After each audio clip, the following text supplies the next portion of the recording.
Did you know you can have higher dynamic range and better image quality than the standard factory settings of your Sony camera? Well, you can, but it's a bit tricky. And it needs some seemingly minor tweaking, so make sure to stick around till the end. Do you want to get the most out of your new Sony A7 series camera? Yes! Make me believe it! Yes, yes, yes! In this video I will show you settings that are buried in the complex menu system, but today we are gonna uncover it in a few simple steps. So this way you will get the best possible image out of your camera with even better low light performance, increased dynamic range and better color accuracy, resulting in a cinema camera-like final result. What's up everyone, Peter here. I'm gonna keep this video as short and informative as possible with super practical and useful tips in order to utilize your A7S III, A7 IV and A1 lines SLOG3 picture profile, but first, intro.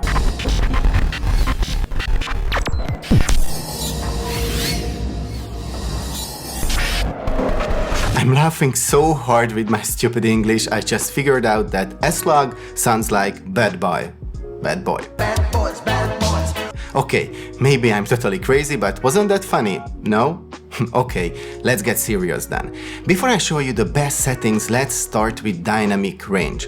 If you want maximum dynamic range, you can just use the factory settings because you are going to lose about 1 or 2 stops. Stop it! For comparison, here is a dynamic range of PP off, which is 11.9 stops at the base ISO of 80. And here is the dynamic range of PP8, which is SLOG3 and has 13 stops. Okay, let's get the best out of SLOG3 picture profile.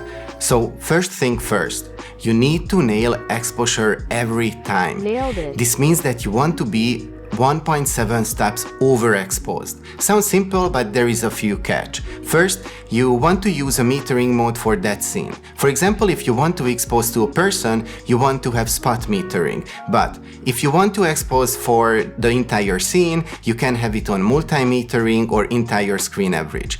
This is just a rule of thumb, but it is worth your time to play around with different metering modes and see which one shows you the metrics that meets your style and need. Once you set your metering correctly, you can actually turn the dial on the A7 and put it to 1.7. Okay, now we can get dirty and adjust those hidden settings.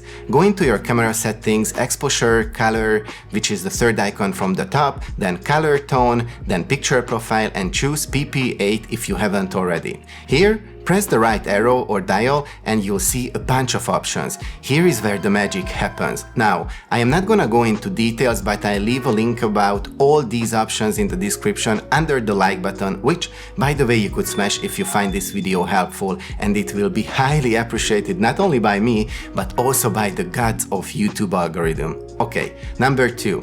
Now, out of the box it will default to S-Gamut3 color mode, but you want to change that to S-Gamut3 Cine since it is just better when it comes to working with color, thanks to its similarity to the old school negative film scan which was used for TV production. Then, the last thing to do is going into detail, which is the fancy name for sharpening. It is super important since by default it is set to -7 in SLOG3, but we are going to set it to level 3, -3. This will make the footage a bit crispier, still leave it soft enough so it will be as noiseless as possible, while we can increase the sharpening in post anytime.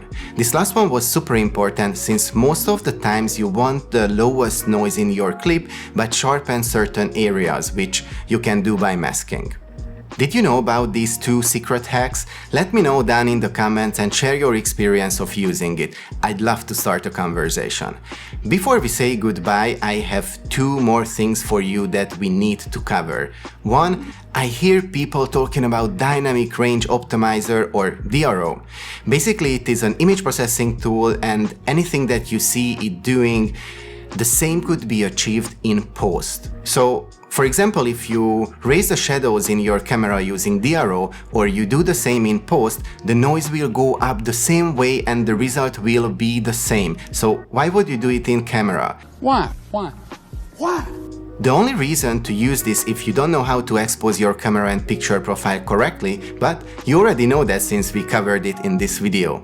And 2, some Sony cameras have dual native sensor, despite the fact that Sony won't officially say it, but even Gerald Dandan and Philip Bloom went officially on the record saying that this indeed has a dual native sensor. Despite the fact that Sony won't officially say it, I am now going officially on record and saying it is a dual native sensor. So your native ISO is 640, but if you expose it 4.33 steps above this base ISO, it will actually get cleaner. This means that your second native ISO is at 12,800, giving you a nice and clean picture in the range between 640 and 3,200 and 12,800 and around 6,000. Now, this multiplier applies for every picture profile. All you need to do is multiply the base ISO number or Google it. Google it. Alright, this video was super nerdy, but I just hope it helps you feel more comfortable using your Sony cameras, and maybe you will be able to squeeze out a little bit of higher quality out of your clips and save a little time as well while editing. Of course, there is just so much more to editing a clip, so why don't you deep dive into color grading, which for this video would be a perfect place to start since I share my color grading secrets in it. Also, if you want to see my final results of actual client work I've done in the past, check out this creamy b-roll where I also take you behind the scenes of the entire shoot and editing process. But before, make sure to subscribe and smash that notification bell as well. Follow me on Instagram and TikTok since I have tons of good stuff coming up. I can promise you, you are not gonna regret it. Thanks for watching. I see you in the other side, maybe here. Bye.